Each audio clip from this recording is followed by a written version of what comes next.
You just reminded me of something that I love, and that is when you came first and you were in about 5 or 6 weeks, and so then you enrolled Ed to come and follow behind you.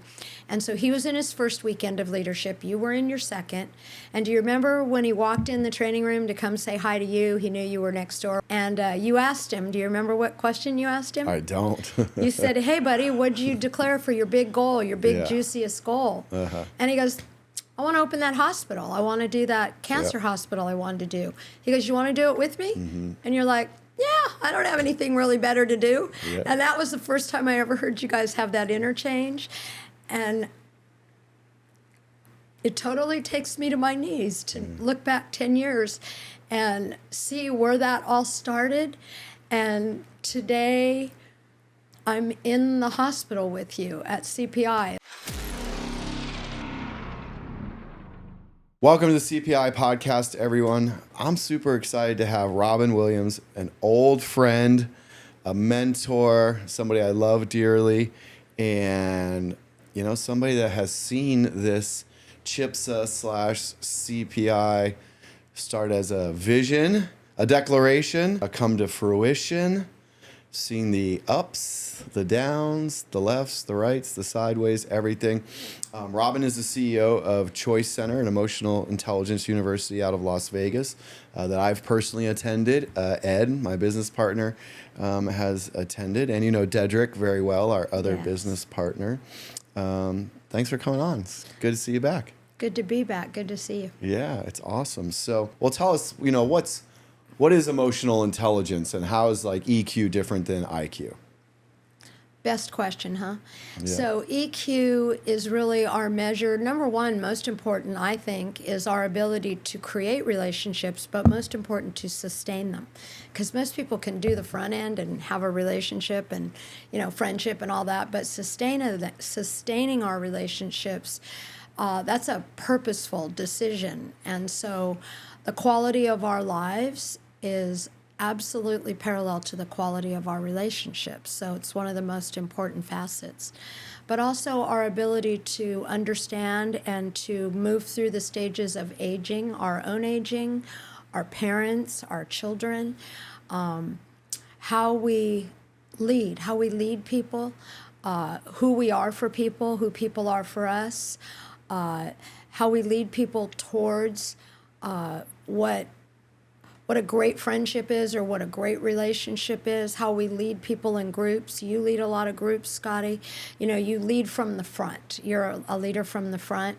People love to hear you. You always are able to have everybody laughing. So, everybody has a different style of leading, and most of it is our emotional intelligence quotient. So about 30 years ago, Dr. Daniel Goleman, who is published out of Harvard, and he wrote the original emotional intelligence book, and he was a social scientist. He came out to the world and said, hey folks, I've got evidence, lots of years.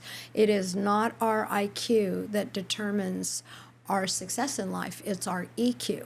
And that started a whole new movement, and you can see him on YouTube. You can see him everywhere, read his books. But he's considered the grandfather, and that's really who my mentor has been. Yeah. I've gotten to see some of his videos and stuff, and it's super powerful information.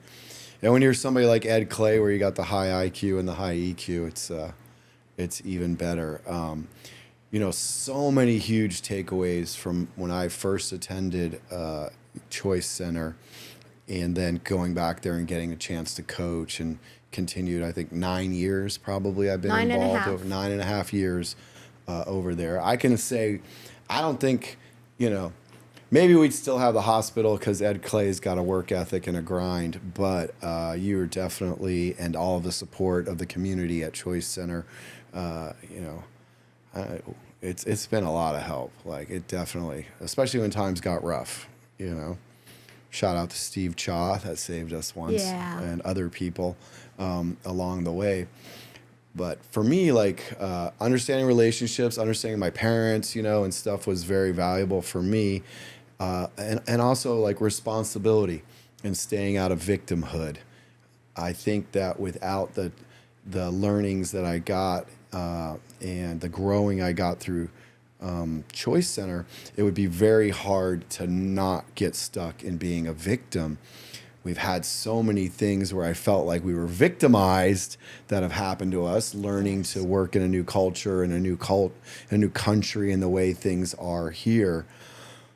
But I think that what Ed and I and Dedrick and now Francisco have been so good at is, okay, pity party for 5 seconds, 5 minutes, whatever it is, something bad has happened. Now, how can we look at it responsibly? How do we cause this? How do we take responsibility, and how can we fix it?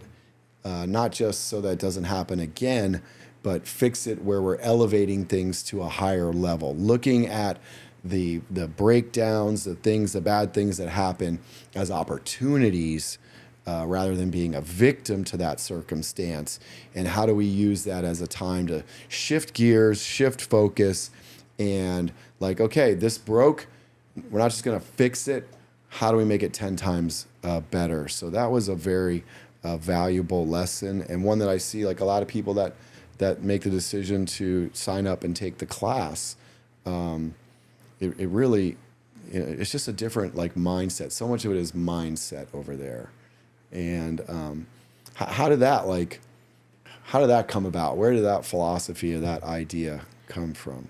Well, I learned it here. I took this training myself 25 years ago. I was invited to take it, and I was mesmerized, like you say.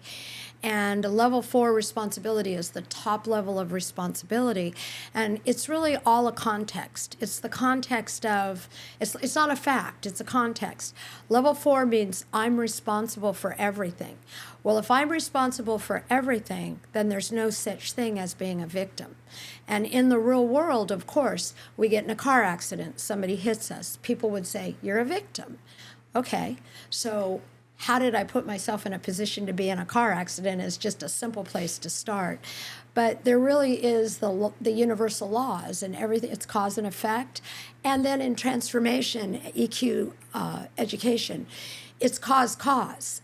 And so if I'm not at effect of anything else, I'm responsible. So it's a place to come from. So looking at everything as though, how could I be different? So a great place to look, completely shifting into a different lane, Scotty. When two people are in a relationship, married, and there's an affair, most of the world would say the person who has the affair, who chooses to step out, that's the person who's at fault, right? In the context of win-win and level 4 responsibility, both parties are equally at cause of having a relationship where one partner steps out, one partner feels victimized. But in reality, the partner that did not step out, how are they showing up in the relationship such that the partner stepped out? So in other words, equal responsibility, 100%, 100%. So that's an example I like to use because everybody either has been cheated on or has cheated, knows somebody. It's a common thing, and it's unfortunate that it is. But when I realize he stepped out, how did I cause that? How am I responsible? Then I'm going to look through a different lens than victim. And as we practice this, whether it's relationship, it's business, a car accident, whatever it is in the world, we begin to realize that life has all these ups and downs, these experiences that we have, and the way to look at it is what didn't work and identify that, and then implement shifts, implement doing things different or being different about it, and then what does work and learning how to expand that. So as you know, when we get in a relationship with somebody that understands this context, life gets a whole heck of a lot easier. Whether it's a relationship or it's a business or it's a family, being responsible brings us a lot of peace and a lot of joy. Oh, it definitely does. I feel like right now it's like people are so rewarded for being victims, and it is such a hindrance to being successful. If you're stuck in victim, you're just not going to be. You have to cause success. There's no handout. There's no somebody's just going to. I mean, Ed, Dedrick, and I, we lived in the hospital for like 8 months. I cleaned toilets in the hospital. I did every job except for be a doctor or a nurse that I could do in there to learn it.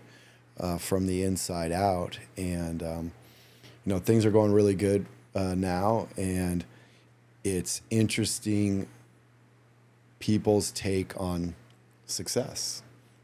It's like, we've had people that work with us in the past that think they deserve, they were here at the beginning for 6 months or a year, so now they deserve something of piece of what we created 9 years Entitlement. Ago. Entitlement. Yeah, exactly. That's what it is. And that's why I think so many people should go take the course, because I feel like we're getting so programmed with it's not your fault. Success should be easy. You shouldn't have to work for things. And when you go in there and you get that cage rattled around, it's like another mentor of ours, Lloyd Irving, says, when you get the poop in the concrete out of your head, then you can start taking the steps forward to create things. And that's why I always recommend people to go. I try to send as many people over there to take the class as possible. Do you know how many people you've sent? No, I can't count that high. It's over a couple hundred. Yeah, I know it's been at least a couple hundred people that are friends and people, random people even that I meet. I always suggest people go and take it, because it's so, especially the leadership portion. The 100 days of leadership, where you get a life coach and you write down your goals and you create a plan to create those goals, which is where Ed made the plan to reopen the hospital and buy the hospital, and that accountability that it holds. And, it's not for everybody. Not everybody's going to be a leader. That's fine. But I think that going through that process and learning the skills that you learn through it, there's really nowhere else to do it. And I've invested a lot in doing self-improvement stuff, but those 100 days are so powerful because they're hard, and leadership is hard. It is, and it's designed to challenge us. It's designed to push your limits. You just reminded me of something that I love, and that is when you came first and you were in about 5 or 6 weeks, and so then you enrolled Ed to come and follow behind you. And so he was in his first weekend of leadership. You were in your second. And do you remember when he walked in the training room to come say hi to you? He knew you were next door. He can come do that. And you asked him, do you remember what question you asked him? I don't. You said, hey, buddy, what'd you declare for your big goal, your big juiciest goal? Uh-huh. And he goes, I want to open that hospital. I want to do that cancer hospital I wanted to do. He goes, you want to do it with me? Mm-hmm. And you're like, yeah, I don't have anything really better to do. Yeah. And that was the first time I ever heard you guys have that interchange. And it totally takes me to my knees to look back 10 years and see where that all started. And today I'm in the hospital with you at CPI. It's not a hospital, it's Cellular Performance Institute. Thank God I'm not in the cancer part of it. God bless them all. But not only am I here having a healing experience this week, I'm watching and talking to all these people from all over the world, really, and I'm hearing their story, and I'm hearing how they got here. And for you guys to have gone from our classrooms and made the difference, and you've taken so many of us with you, because over the years, especially in the beginning, who wants to volunteer? And we had all of our graduates, they couldn't wait to come down and work here and volunteer and help get this off the ground. And how many people who at first was all cancer had nowhere to go, nowhere to get help. And I'm not very medically inclined and had not a lot of knowledge, but I watched this whole thing from the beginning, and a couple of jiu-jitsu black belt, cool, good looking, all the girls wanted to date you guys. And you're in the most profound location for people to get support with cancer that I've ever heard of. And now I'm pretty educated about what's out of there because of you. So it's still pretty amazing to think about what you did. Neither one of you had ever gone to medical school. It's amazing. And I always think of who's the first girl I ever met. She had the brain tumor. Laura. Yeah. I was going to say Lori. Yeah. Laura. I saw Laura that first time, that baseball-size tumor that she had, and then you showed me a picture of her a few months later, and her face was beautifully clean. And I think I remember she had 5 full years of fully having quality of life. And she got married to her love. She did. Yep, to Cody. I always think about Laura. Yeah. I was thinking about her this morning. As She's a matter inspiration of fact. for me. We've had so many inspirational patients, and we talk about all the time being former fighters ourselves. We want to create an arena where the people that wanted to fight to live could fight to live, and that. A lot of what we learned in it, we had Sarah Peterson down here. We've had other graduates. Yvonne works with us now. A lot of our team, a lot of our doctors have been over there to take the course with you.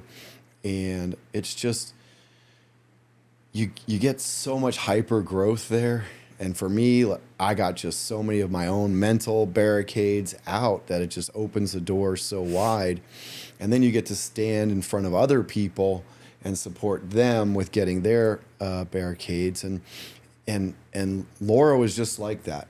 She was having the best day of her life, no matter how terrible her cancer was. I remember the day that her tumor collapsed and came down through her throat and out her mouth, and when she was awful sick and everything. And I went to visit her and talk to her. I'm like, hey, how are you doing? You know what I mean? She's like, what do you mean? I'm doing great.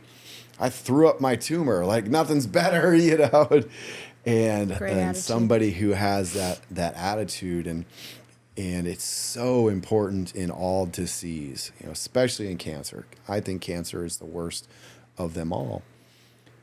Even here, stem cells, I think we have 28 patients this week. You got to get in the right mindset that you're ready to heal, and you're going to heal, and you're willing to do the things in the process to make it work. It's not, hey, come in, get some stem cells squirted into you, and just go out and go right back to whatever you were doing. There's steps, there's stages, there's preparation, there's things that people have to do afterwards. And I love to go in and talk to them about that focus of, hey, is taking a little bit of time off and doing the physical therapy, doing the things, it's crazy how resistant people are to giving up drinking. How long do I have to stop drinking beer? It's like, hey, come on, a couple months, like, is that really that tough for you to be able to get out of back pain, to be able to walk again, to be whatever it is that you want to do, and being able to shift that mindset for people. That's something you get in leadership at Choice. Well, everything is mindset, because where our mind goes, our body follows. So if we're in a negative mindset, our body's going to follow that. I believe that everything that is an ailment, an illness, an agitation, like from the beginning to the top, it's all mindset. It's how does some people two people have exactly the same cancer, and one decides to beat it, and they take their mind to a place, and, using things that we know works, meditation, the power of the mind. You developed a class for that, Scotty, and it's amazing.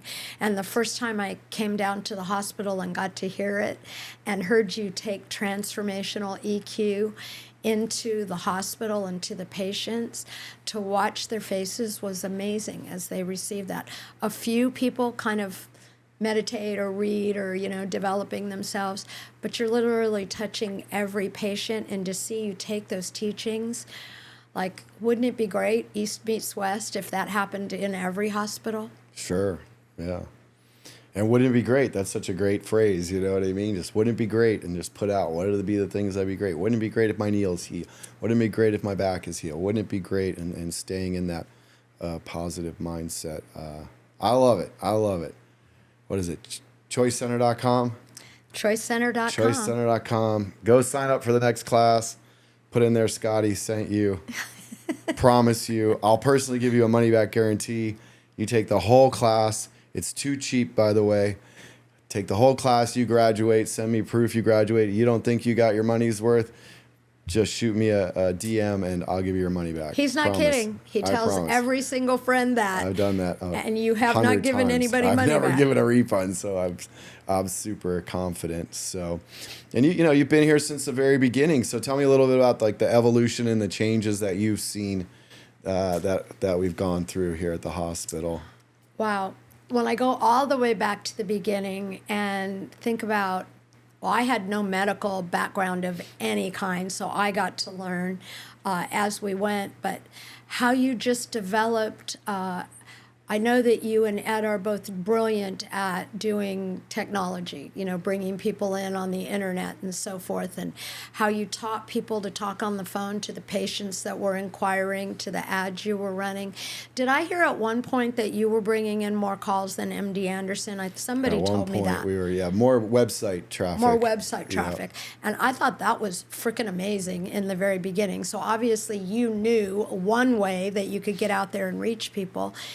And then I've met so many people being down here so much in the beginning that came from, there were fighters that came from overseas, or, kids that came with their parents. Like, they had no hope anywhere.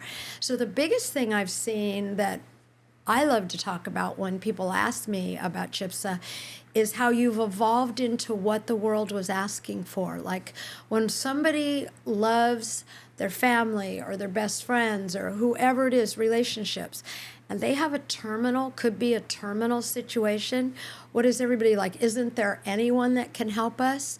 And isn't it pretty cool to be able to say, I have a possibility for you, and it's not that hard to get to, and we can't get it in the United States. The proverbial government, the people that make the laws around medicine, I won't get started. And you do. You guys took something that you discovered and you made it available to everybody and anybody. And not only that, you go that extra distance. And so I had the privilege of supporting you to train the mostly girls, and then it became guys and gals, but that talk on the phone to the incoming, and it's like, oh, we'll help you make your plane reservation. Half the time they don't speak English, and you just took, little by little, it evolved into you took care of every detail. You came up with the best solution for every detail. Think about people with cancer, got to figure out how to travel and who they can travel with. And like Laura, we said she couldn't get on a plane because she had a brain tumor, but no matter what happened, you guys turned yourselves inside out, figuring out how can we help this person? Then you had a blueprint for that lane. And how can we do this for this person? Then you had a blueprint for that lane. And pretty soon, in the first 3 to 5 years, I would say, you just had this system set up that there was no such thing as a no with you guys. If you could possibly support that person to have even a shorter timeline of quality of life with family, there was a possibility. And then there's all the cases we know about that actually went into remission and got to go home with their families and got to go back to life as they hoped it would be. The thing about cancer is it's the highest of the highs and the lowest of the lows. When it works, it's amazing, it's great. When it doesn't, it's absolutely crushing, and it really leaves you like in that sense of doubt of like, what if this, what if that, figuring those types of things out. But you're right. Just like we talked about before, we've had so many problems, so many breakdowns, so many things go wrong, which led to things getting better. And now for stem cell patients, it's easy, right? No one's down here because they have a couple weeks to live or a couple months or even the opposite, actually. Yeah, life is good. Life is good.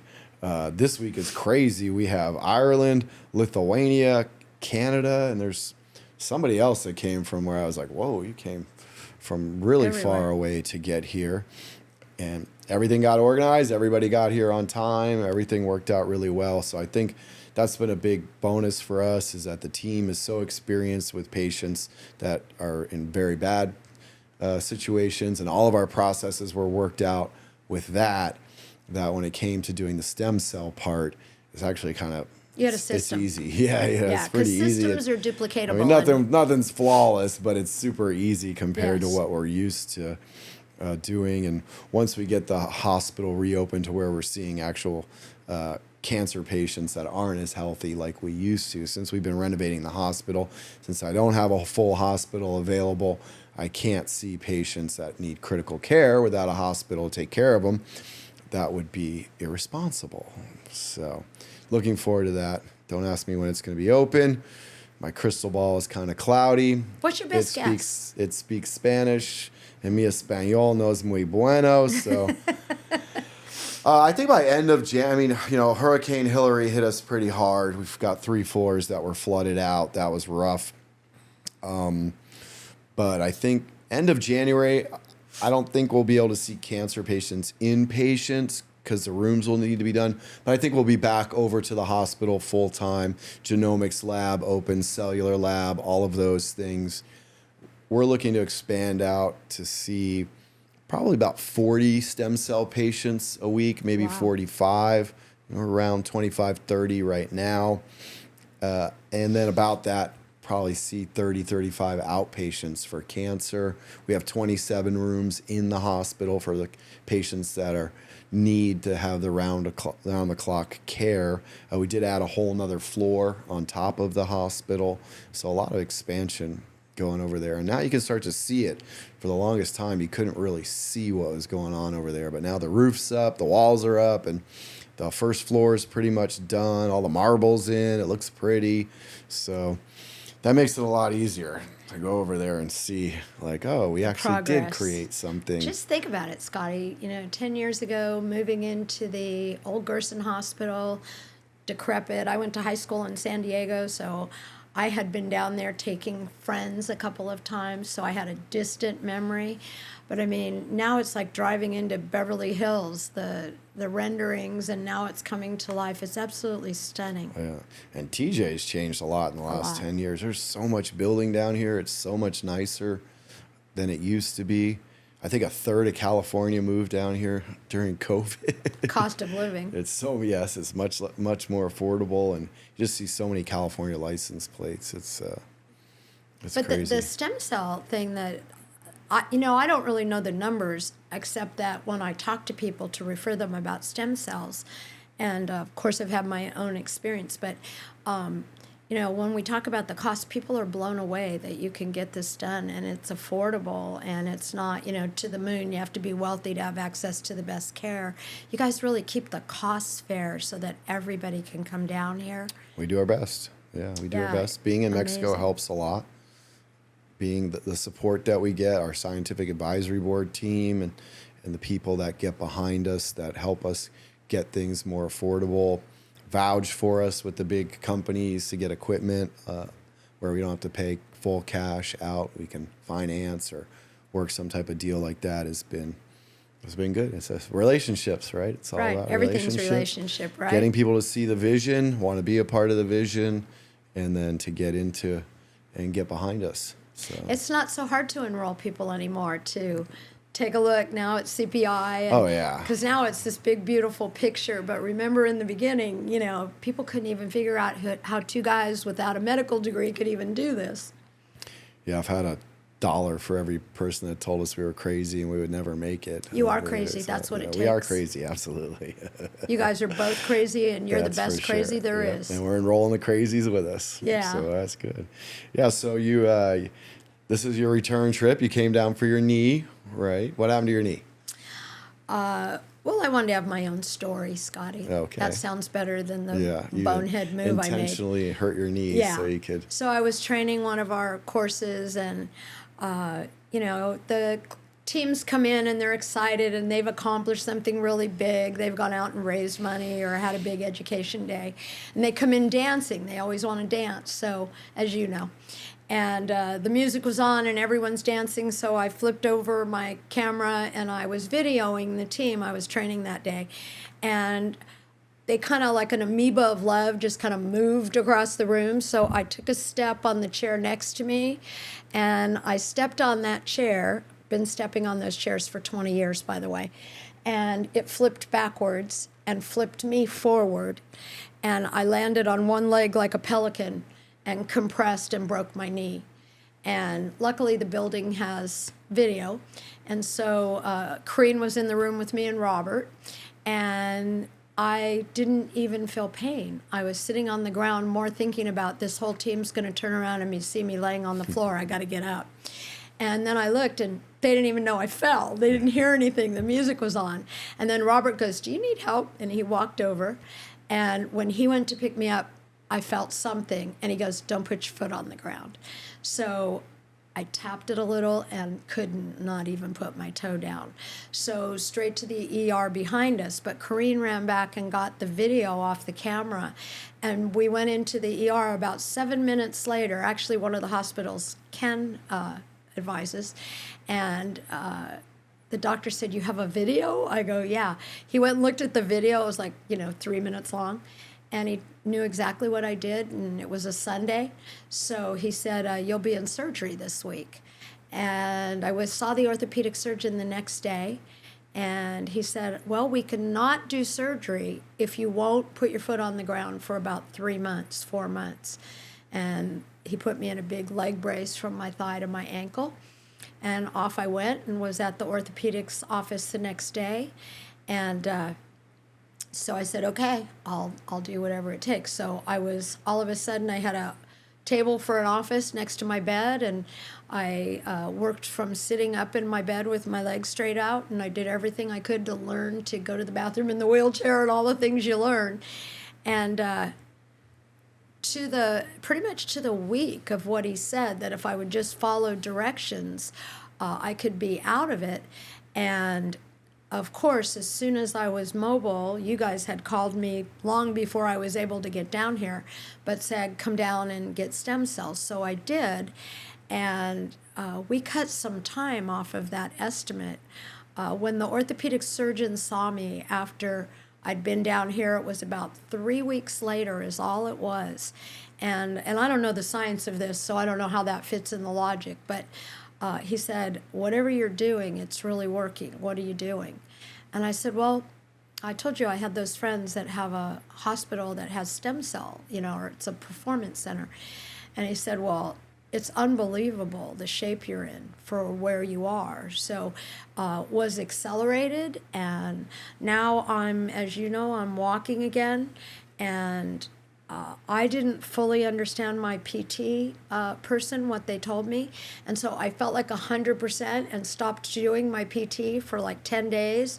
And all of a sudden I saw bruises on my toe and I was limping a little. And then our friend Dom said, "You can't stop. You have to keep doing that. Maybe forever, you have to do your little exercise." So my orthopedic surgeon, well, I called you guys. He said, "I want to know what this is about." And like when people hear my story, they don't even believe that I got better and best and so fast, and it's amazing. With no surgery. No surgery at all. He right away said no surgery, and I mean I'm perfectly back to health. I don't limp, and so I've been down here for that. I had a blackout incident last August where we had no idea, right? I blacked out. After an evening out with all of us, we went to one of Dom's fights, and the next day I woke up on the hotel in San Diego and went to Starbucks and woke up in a hospital, and I had blacked out, and the Starbucks people picked me up and ambulance, and I woke up in a hospital, and turned out that neurosurgeon had no idea what had happened, and through a series of questions in the very first visit, then I went into brain scans and all the different things you do to figure that out. And I'm not kidding, I was a little bit scared about what this could be, but went through all the tests and went through everything, and I learned that serious doctors with serious injuries to figure out, they start with the very worst of it and they move down the scale and they eliminate, and that's kind of how they get to the diagnosis.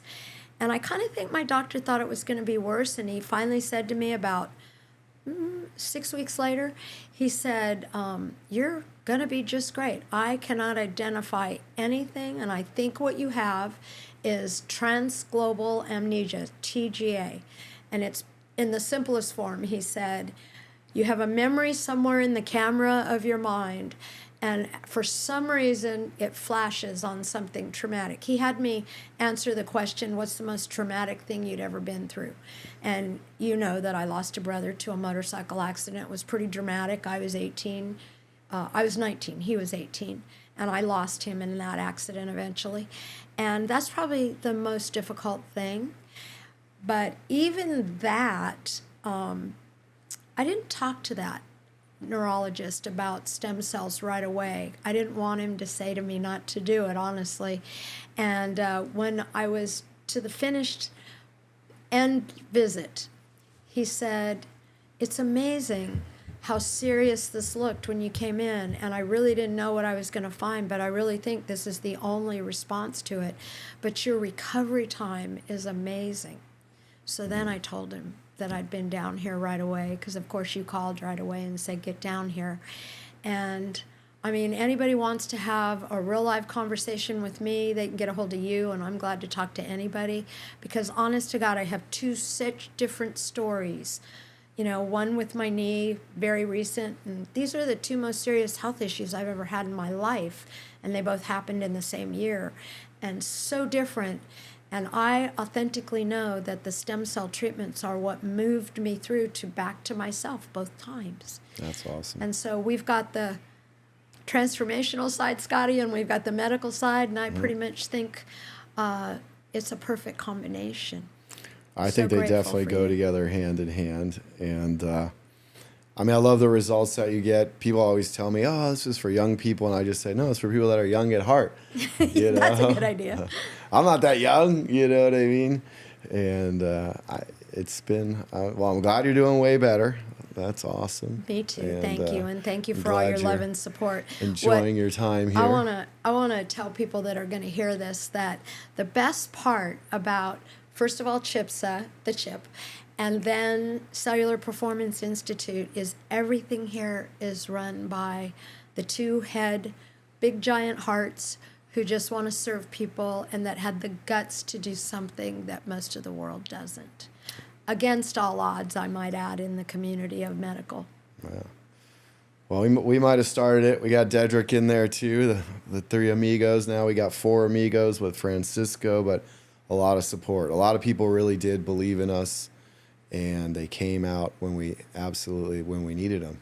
You know, that's been one of the great parts about the community at Choice Center, and just through the martial arts community and stuff that we have. It goes to show the value of community. I feel like everybody's so online these days. Even I feel addicted to my phone, and that when you get out and you connect and you have relationships with people, and you're come from where you are, people want to support you. People want to see big things happen.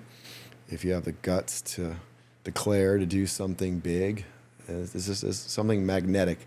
There's something about that that really works. Yeah, there is. And the other thing is, when something's in the beginning stages and people are like, "Well, it'd be great if it works. I hope it works." But not a lot of people jump in. But then as you create something that works, as you did in this evolution, everybody wants to be a part of something that works and feel good about it. And you guys have brought everybody with you. Anybody that wants to make a contribution, you found a place for them. And that's one of the best parts about you, Ed. I got to know Dedrick a little deeper in, and Francisco, of course, now I know him. You guys attract people that want to make a difference in the world in a really profound way. And you've got both the physicality side of this, but you've also got the heart. You've got the heartbeat to attract everybody. It's been great. We've had patients come back and help, family members of patients. Lola's back to help. Her dad was treated at the hospital. And I feel very blessed. It's been good. It's really been good. Got rough over COVID there for a little while. If you ever would have told me a health emergency would close down hospitals, How about that? I wouldn't have believed you. But it did. But we bounced back. And things went down the tubes, but we just said, all right, it's time to rebuild it, make it even better, step it up. Let's tear the place down and build it from the top up again, and build it bigger, better, stronger, and see how we can figure out to help more people and get more people Scotty? healthy. That right there, and that's a big part of our story, of all of us, but you have mastered, you and Ed, the power of clear intention. That the power of the mind, the power of I see it, I visualize it, I can see it, and my actions follow, but most importantly, my energy lines up, and we can cause miracles. We've definitely seen some God-willing miracles down Cancer, always amazing, but even just, and I've gotten to meet so many people that saw my little back video on, we probably have 12 people doing their backs this week. We have the couple that came back, the race car driver who couldn't even move his neck, and now he can move his neck and stuff. And that's been awesome for me because, man, back pain, disc pain, it's up there. It's not cancer, but God, it's debilitating. I remember bad. you being at Choice Center, especially more when you were coaching than as a student, because of course that's a short window, but you've been around 9 years. You're laying on your back in the floor in the office because you couldn't get up and stand. Be in the room and coach. And, you never went home, but you couldn't get on your feet quite often. Haven't had that in a long time. 2 years now. Zero back pain. Yes. But yes, I have had, I tell the story all the time where I was on an airplane. I had to go lay down in the back by the toilet with my sweatshirt covering my face because the floor was so disgusting because I couldn't get my back out of spasms. And so I talk to patients all the time, and I get it, I get it. And this is something that just, nothing works for everybody, but this one really seems to, there's something about Francisco's finest stem cells that when you put them in discs, for most people, it really works. Well, there's something really profound that said, I probably won't hit it right on the dot, but if we have all the money and all the success and all the things we dream of growing up and then we go after it, if we don't have our health, none of that's really going to matter. But if we have our health, then all of that can matter and can happen. You're an example of that, Scotty. Mm-hmm. I mean, you were debilitated pretty regularly when I first knew you with that back injury, and you haven't had anything. No, nothing. It's amazing. It's been great. It's been awesome. Okay, shout out ChoiceCenter.com in Las Vegas. When's the next training start? October 26th. Mike, October 26th. Put it on your calendar. Mike's about to join us. Hope to see you over there. Instagram? Instagram. I have Shayna for that. Yeah. I don't know what Choice Center. I think it's Choice Center or Choice Center Official. I can't remember which one. Choice Center Official. Choice That's Center what it is. Official. Check it out on there. Tell them Scotty sent you. And thank you for being here. I look forward to getting your little follow-up MRIs on your knee. Me too. And I'm Thank glad you, it's feeling Scotty. I better. love you. Love you lots. Thank you.